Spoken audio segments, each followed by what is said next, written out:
I'm Mike Hanwald, field agronomist with Beck's Hybrids, and I'm joined here today with Jared Chester. He's our PFR location lead here at our Practical Farm Research site in London, Ohio. And we're in the PFR shop here today, taking a look at a planter and talking through some things to think about as you get the planter out of the shed and get ready to head to the field.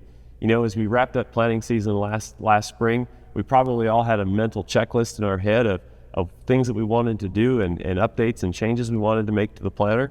But we thought that, as almost a whole year has passed, it'd be a good idea to review a few of these things and just kind of have this as top of mind as we still have a little bit of time here yet before we head to the field to start planting. So we'll go ahead and just kind of walk through the row unit here, and want to start with the row cleaners. Obviously, as you look at these, you want to make sure that you don't have any worn out bearings or excessive wear on the unit. But biggest thing is when you head to the field with this, keeping these set and adjusted correctly so that they're just moving trash out of the way and not actually moving any soil. You don't want these creating a furrow that then our row unit's going to ride in and disrupt our seed placement. So having those set correctly is pretty important. Jared, do you want to talk about the disc openers? Yeah, so just talking, there's a lot of different things we look at when we bring the planters in the shop, but Mike and I just wanted to hit on a few that we see commonly, just things that maybe could be improved on a lot of planters. And the one I wanted to kind of challenge you guys with was your disc openers and seed tubes. So disc openers, first off, make sure, do we need to replace them? And if we're getting close, let's just go ahead and get them replaced because, they're affecting basically every seed and every trench of that field. So the best way to do it is pull one off, get a good measurement, know your tolerances, and if you're getting close, let's just go ahead and get them switched out. From there, if we're in tolerance in terms of we got enough life left in them, what we need to do is make sure they're adjusted correctly. So to do that, we use 2 business cards. We pull them in till they touch or can't go any farther. And on this white planter, we want about 1.5 inches between those business cards.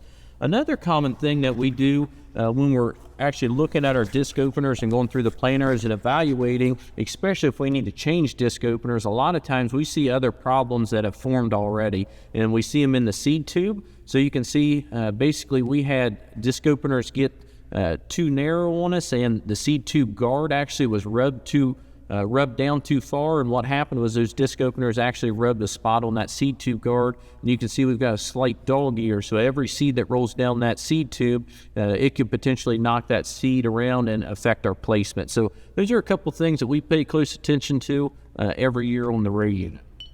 All right, as we move back further in the row unit, we move into planting depth and our depth settings here. You want to make sure that these gauge wheel arms are tight, that there's not a lot of play there, because that's what sets your planting depth, which is very important to keep that accurate and precise. So our PFR proven planting depths in corn is at about 2 inches, and in soybeans it's 1.5 inches, and we've got multiple years of testing to back up those planting depths. Mike, another thing we do every year after we get the planter redone in terms of regarding to depth is trying to get the planter set uniform row to row in depth. And what we do to actually get that achieved is we set the planter on the ground in the shop here on the concrete, so it basically sets or rests on its disc openers, and we take boards. These are for our corn planter actually, because we plant corn, try and plant corn 2 inches deep. So these are actually a piece of a 2x4 and a piece of plywood screwed to it. And what we do is we just shove these under both gauge wheels on the row unit, and we set every row the same. So that way when we go out to the field, we know the planter as a whole is set uniformly. So then it's a lot easier in terms of digging different rows and trying to make that judgment. Do I need to go up? Do I need to go down? So the whole planter set uniformly, and we can just set the planter all the same when we get out there in the field. One important thing is, I know we all know that it's important to check our planting depth as we go from one field to another and as we move into different soil types in the field. But as we move into a new field, if we were previously planting at the correct depth, but now in another field, maybe our planting conditions have changed and our depth isn't where we want it to be. Before we start adjusting our depth handle, it's important to evaluate, do we have our down pressure set correctly? And so on this planter, there's a spring setting that you can adjust your down pressure. You may have a hydraulic or an airbag system for adjusting that down pressure. But it's important to make sure that is set correctly, because more than likely, if our depth has changed, it's not because of the distance between the gauge wheels and our disc openers has changed. It's because of the fact that the soil conditions have changed and we either require more or less downforce to get that seed into the ground.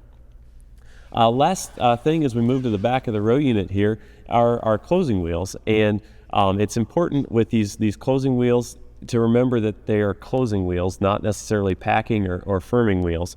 Our seed firmer is doing most of the work as far as giving us good seed to soil contact and keeping that seed in place firm in the trench. So the closing wheels simply need to pull in enough soil and provide just enough firming action to finish off that good quality seed to soil contact. And so we want to make sure our tension is set in as light of a possible setting to provide that good closing action without putting too much pressure on the seed. All right, switching over to the corn planter here, I just wanted to point something out because the bean planter we were just looking at didn't have a starter fertilizer system on it. On this planter, we're using Precision Plantings Conceal system, so you can see it's actually integrated into the gauge wheel here with a knife that runs there to inject that starter fertilizer into the ground. So that would be what we would call a 2x2x2 system. Now, not all our systems are exactly 2 inches over and 2 inches down. It's going to differ from one system to another. I think, Jared, we're running about 3¼ inches here away from the seed.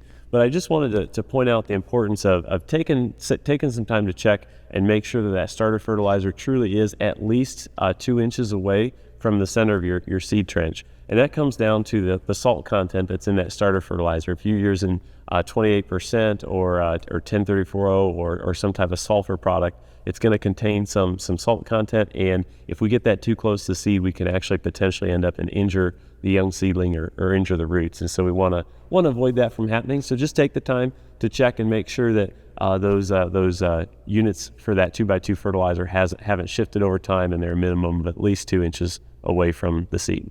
Good, Mike. The only thing I wanted to share with everybody here before we wrap up the video is on the website, we do actually have kind of a planner checklist to help you guys make sure you hit all the different topics before you get to the field this spring. So not only does it kind of walk through the topics we cover, but also all the other aspects of the planner, from bar height to making sure your monitor's updated, all those small tweaks that can really make a difference in terms of having success in an efficient spring. So. All right. Well, thanks a lot, Jared, and appreciate you watching the video here. We wish you the best of luck as you prepare for a safe and successful planting season.